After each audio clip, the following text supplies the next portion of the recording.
I want to talk about how important it is to stay focused on your patient's priorities, on what the patient experiences as being important to them.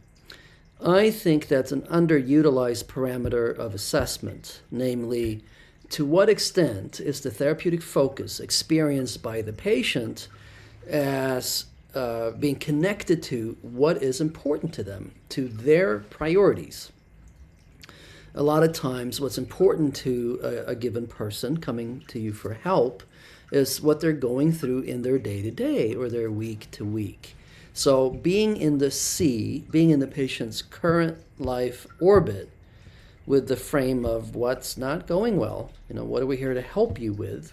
That's often a very effective way of strengthening the conscious therapeutic alliance because you're essentially communicating, I'm interested in what's important to you. And I think this is a challenge in a very technical model where we aspire to reach the patient's depths, where we want to access the unconscious. The risk is that if we don't do that very skillfully, we will often work in a way where the patient experiences our interventions and the therapeutic focus in a way that is foreign to what they think is important. I'm thinking about this case germane to this topic, where there were a lot of defenses in the transference, lots of resistance against emotional closeness and distancing and character defenses. And so I had good rationale for really focusing on the transference. And I did. I parked there for a while.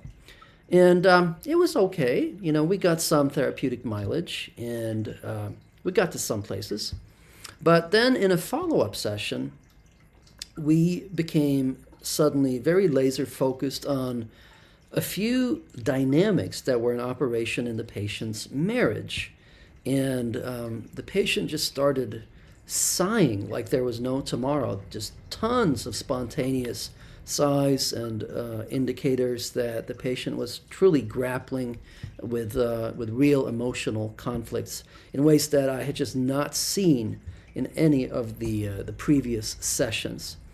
So I'm understanding that as meaning that because we were so focused on what was truly important to the patient, which was his marriage, that's why we saw the rise in real feelings and real emotional conflict and so on. So I think it's an underutilized parameter of assessment.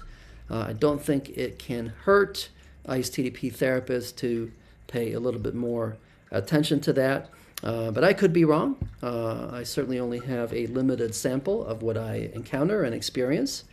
And I'd be interested in what you think. So feel free to either comment or send me an email, and I'll be interested in hearing your thoughts about this. All right, that's all for now. Till later.